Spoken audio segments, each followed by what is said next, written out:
2025 subject Bangla. আজকে যে chapter মৌহার দেশ, এই মৌহার দেশ থেকে এমসিকিউ এবং এসে যে প্রশ্নগুলো ভিডিওর মাধ্যমে প্রকাশ করা হবে, এর মধ্যে 2025-এ 100% আসবে। তো মৌহার দেশ সমর সেনের লেখা, এখান থেকে যে প্রথমত এমসিকিউগুলো ইম্পর্টেন্ট। বল,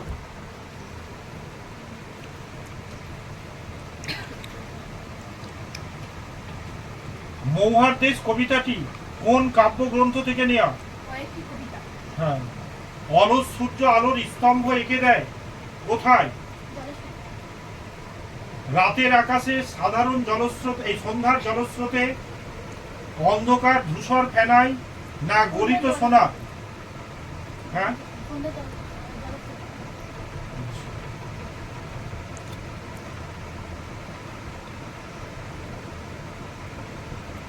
আগুন লাগে কোথায়? আগুন লাগে জলের উপরে, জলের অন্ধকারে, নদীতে না ঝর্ণার জলস্রোতে?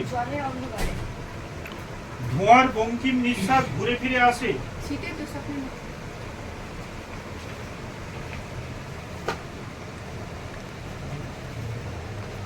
হ্যাঁ। মৌহার দেশ হলো মেঘমতি, দেবদারুর আচ্ছাদিত, সবুজ না ছায়াবৃত?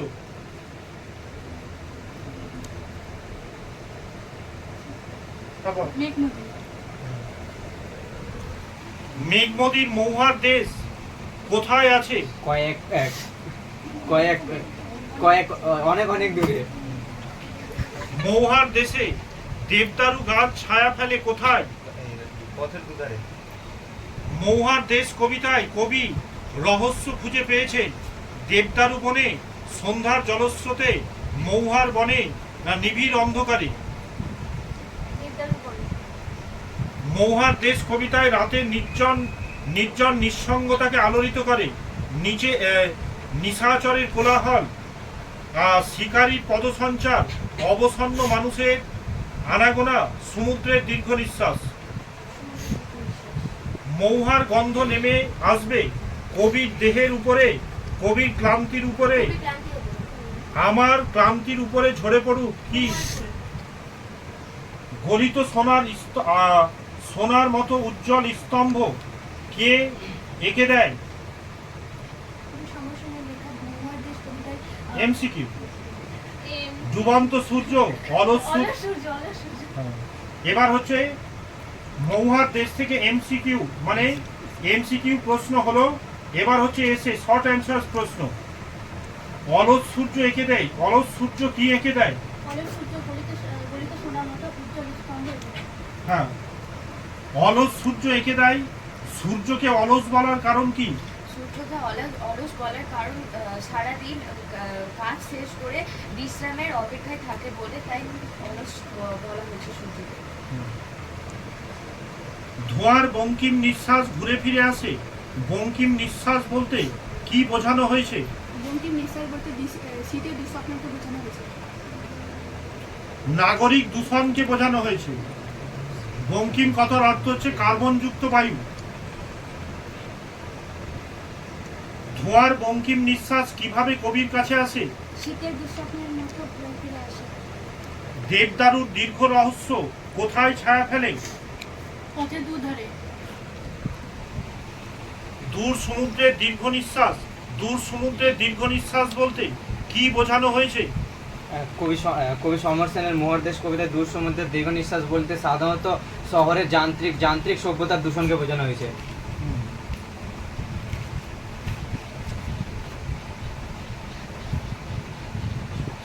এবার হচ্ছে এমসিকিউ। মৌহার বনে ধারে আছে কয়লা খনি, সূর্যের দেশ, অবসন্ন মানুষ, জলস্রোত। কয়লার খনির গভীর বিশাল শব্দ হয় সমুদ্রের ধারে, পাহাড়ের প্রান্তে, ঘুমহীন রাতে মৌহার বনের ধারে। মৌহার বনের ধারে। অবসন্ন মানুষের শরীরে দেখি, অবসন্ন শরীরের শরীরে কবি কি দেখেন? ভুলে কলঙ্ক। মৌহার দেশে দেশে মানুষের চোখ লাল, তন্দ্রাচ্ছন্ন, ঘুমহীন। ঘুমহীন তাদের চোখে হানা দেয়, কি হানা দেয়? শীতের দুঃস্বপ্ন।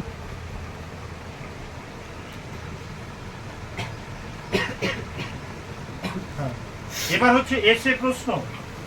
এখানে অসহ্য নিবিড় অন্ধকার, এখানে অন্ধকার নিবিড় অসহ্য বলা হয়েছে কেন?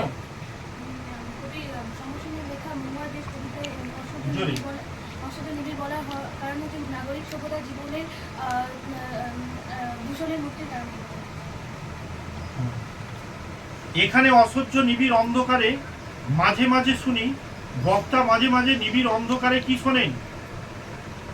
কারখানার শব্দ। কয়লা খনির শব্দ।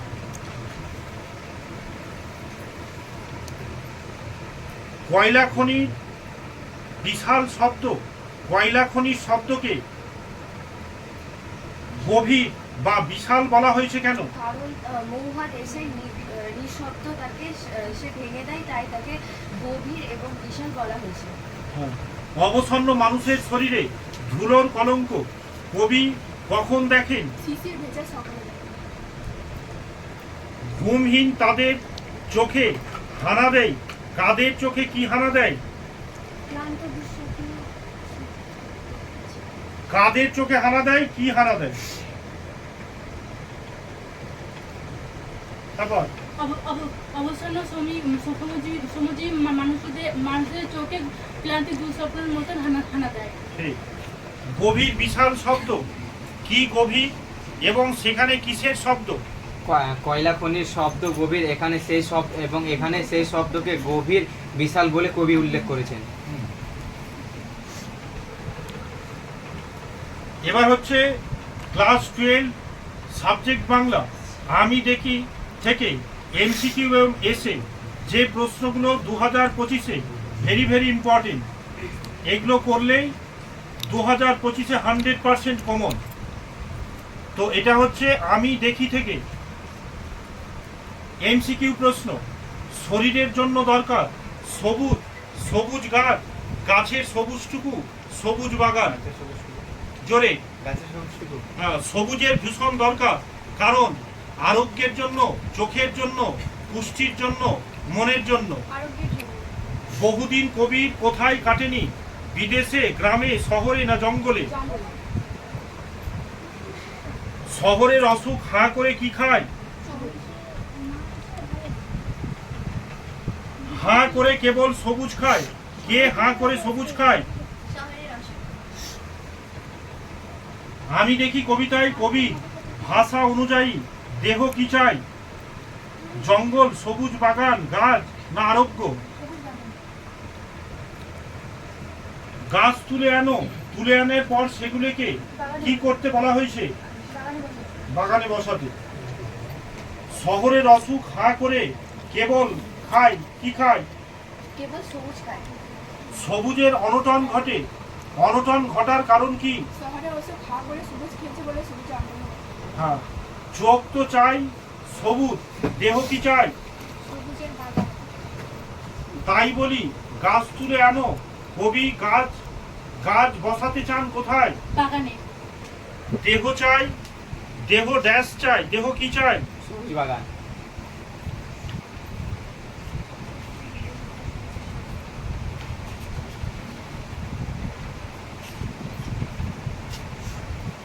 এবার আমি দেখি থেকে এসে প্রশ্ন যেগুলো ইম্পর্টেন্ট আছে। আমার দরকার শুধুমাত্র গাছ দেখা, কবির গাছ দেখা দরকার কেন? আরোগ্যের জন্য। আরোগ্যের জন্য। না, এইভাবে এক মার্কে আরোগ্যের জন্য বলে তো গাছ দেখা দরকার কেন? তো গাছকে নিধন করে এই কংক্রিটের জঙ্গল কি করেছে তৈরি? হ্যাঁ, তো শহরে কবি বহুদিন আছেন, এখানে সবুজের অনটন, সবুজ কি পাচ্ছেন না দেখতে? হ্যাঁ, তো শহর রোগে কি গিয়েছে, ভরে গিয়েছে, তাই কবি গাছের প্রতি কি হয়েছে আকাঙ্ক্ষা, এই হলো উত্তর।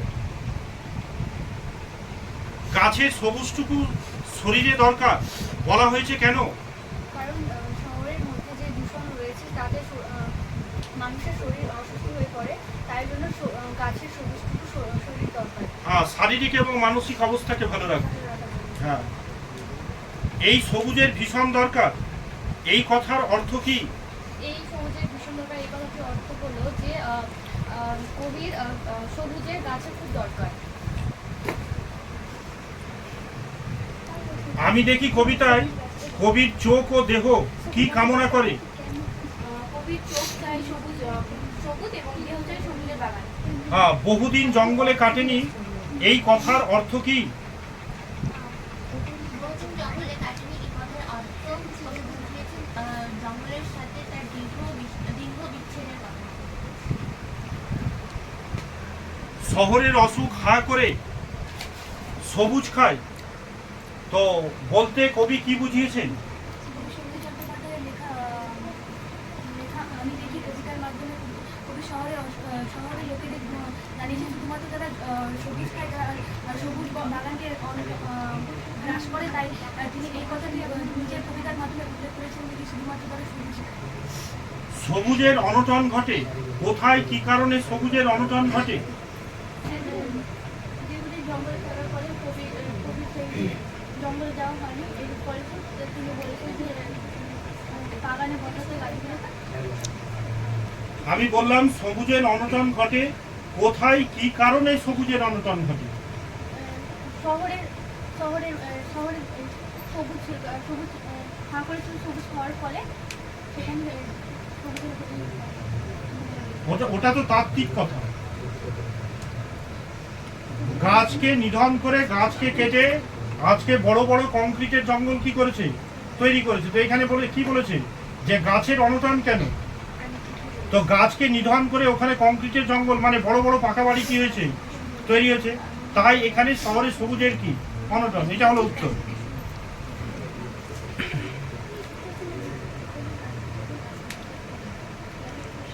আমি দেখি কবিতায় নিজে বলেছে উজ্জীবনী শক্তি কিভাবে কবি প্রকৃতির মধ্যে খোঁজার চেষ্টা করেছেন।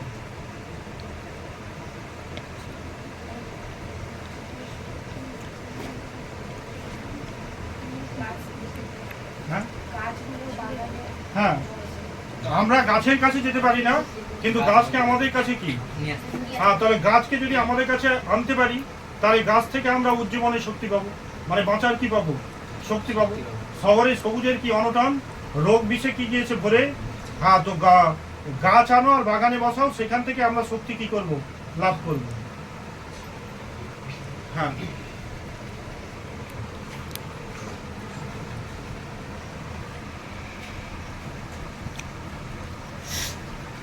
হ্যাঁ, তৃতীয় যে কবিতাটি কন্দনলতা জননীর পাশে মৃদুল দাশগুপ্ত লেখা, এখান থেকে যে এমসিকিউ গুলো 2025-এ ইম্পর্টেন্ট আর এর মধ্যেই আসবে। কবি মৃদুল দাশগুপ্তের একটি কাব্যগ্রন্থ হল জলপাই কাঠের এসরাজ, ঝরা পালক, সোনার তরী, সোনার মাছি খুন করেছি। হ্যাঁ, কন্দনলতা জননীর পাশে কবিতাটি কোন কাব্যগ্রন্থ থেকে গৃহীত? আম পাতা, জাম পাতা, সর্ষে ক্ষেত, ধান ক্ষেত। কবি যে জননীর পাশে দাঁড়াতে চেয়েছেন তিনি কন্দনলতা, স্নেহময়ী, সবুজ সুফলা না জরাজীর্ণ? কন্দনলতা জননীর পাশে না থাকলে কবি অর্থহীন বলে মনে হয়েছে। নিহত ভাইয়ের শবদেহ দেখে কবি ক্রোধের কারণ কি? হিংসা, সামাজিকতা, কর্তব্যবোধ, ভালোবাসা না মূল্যবোধ? নিহত ভাইয়ের শবদেহ দেখে কবির মনে জাগে, নিহত ভাইয়ের শবদেহ দেখে নাই যদি হয় রোষ, ক্ষোভ, রাগ না ক্রোধ? ক্রোধ। নাই যদি হয় ক্রোধ, যা দেখে লোকেদের মানে ক্রোধে জাগরণ ঘটা প্রত্যাশিত, নিহত ভাইয়ের শবদেহ কন্দনরতা জননী নিখোঁজ মেয়ে, না কবিতায় না জাগা? নিহত ভাইদের শবদেহ। কবিতায় নিখোঁজ মেয়েটির ছিন্ন ভিন্ন দেহ পাওয়া গিয়েছে ফুলের নিচে, মাঠের ধারে, জঙ্গলে, না নদীর ধারে? ছিন্ন ভিন্ন দেহ পাওয়া গিয়েছে যে মেয়েটি, সে পথ হারিয়েছিল, নিখোঁজ ছিল, খেলতে গিয়েছিল, পালিয়ে গিয়েছিল? নিখোঁজ ছিল। যে মেয়ে নিখোঁজ ছিল, নিখোঁজ, ছিন্ন ভিন্ন, তার জন্য কবি কি করবেন না? আকাশের দিকে তাকিয়ে বিধাতা বিধির বিচারে চাইবেন না।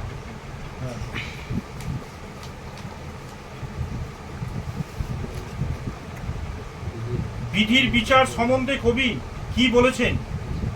বিধাতা সঠিক বিচার করেন, বিধাতার বিচার অর্থহীন, বিধাতা নিপীড়নকারীকে শাস্তি দেন, না বিধাতা নিপীড়িত পাশে থাকে? বিধির বিচার অর্থহীন। কবিতায় জাগে কি জাগে? হ্যাঁ, জোরে। কবির বিবেক। হ্যাঁ, এটা ইম্পর্টেন্ট। যা পারি কেবল, কবি কি পারেন? মানে এই কবিতায় কবির কি জাগে? ভেরি ভেরি ইম্পর্টেন্ট এই প্রশ্নটা। এবার হচ্ছে এমসিকিউ প্রশ্ন কমপ্লিট। কন্দনরতা জননীর পাশে এবার হচ্ছে এসে প্রশ্ন। কন্দনরতা জননীর পাশে কবিতায় কোন পটভূমিতে লেখা? 2006 খ্রিস্টাব্দে সিঙ্গুর আন্দোলনের পটভূমিতে লেখা। হ্যাঁ, পশ্চিমবঙ্গের সিঙ্গুর জমি আন্দোলনের পটভূমিতে লেখা। এখন যদি না থাকি বলতে কার পাশে না থাকার কথা বলা হয়েছে? কন্দনরতা জননীর পাশে অর্থাৎ সাধারণ মানুষের পাশে না থাকার কথা বলেছে। হ্যাঁ, কন্দনরতা জননীর পাশে না থাকতে পারলে কবির মনে কি হবে?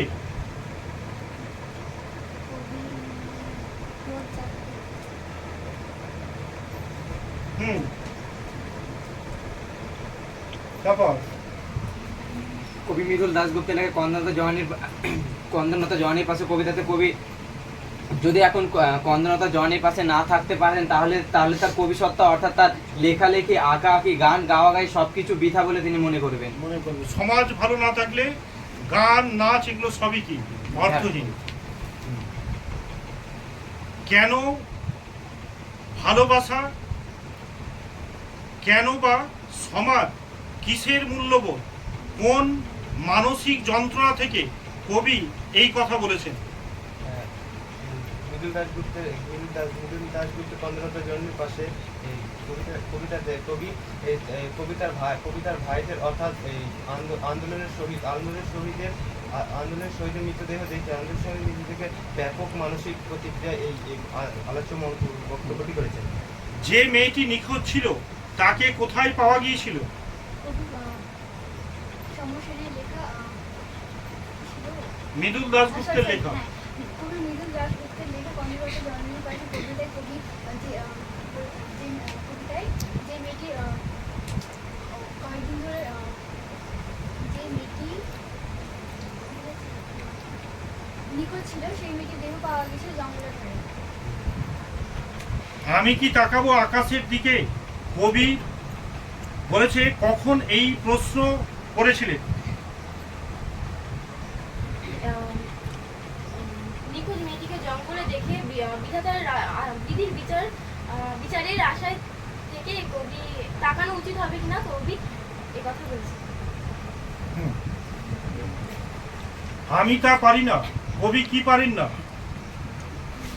মৃদুল দাশগুপ্তের লেখা কন্দনরতা জননীর পাশে কবিতায় কবি যখন নিখোঁজ মেয়েটির ছিন্নভিন্ন দেহ জঙ্গলের মধ্যে দেখা যায় তখন তিনি মাত্র আকাশের দিকে তাকিয়ে বিধির বিচারের আশায় বসে থাকবে, সেটা কবি পারেন না, এই কথা বুঝিয়েছেন। যা পারি কেবল, কে কি পারে? মৃদুল দাশগুপ্ত লেখা কন্দনরতা জননীর পাশে কবিতার মাধ্যমে তিনি বিবেক জাগাতে পারেন। ছিন্ন ভিন্ন মেয়েটিকে দেখে কবি প্রতিবাদী কবিতার মাধ্যমে তার বিবেককে জাগিয়ে রাখতে পারি। কবি কি বললো যে আমি অন্যায় দেখে চুপ করে কি পারি না, তার মানে তার বিবেক কি উঠেছে জেগে, তাই কবি কি পারেন নিজের বিবেককে জাগাতে। ঠিক আছে, হ্যাঁ, সেই কবিতায় জাগে কি বলেছে, কি কেন কবিতায় জাগে,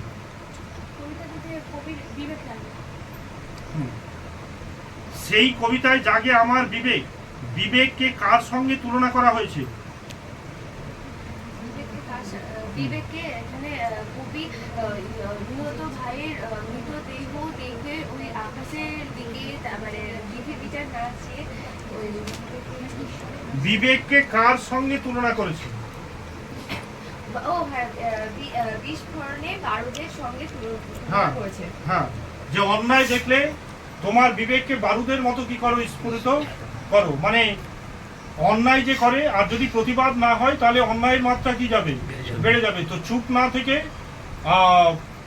বারুদের মতো বিবেককে কি করতে বলেছে, জাগিয়ে রাখতে বলেছে। অন্যায় দেখলে বিস্ফোরিত হতে বলেছে। তাহলেই এই সংসারে, এই জগৎ মাঝে অন্যায় কমবে, নচেত নয়। হ্যাঁ।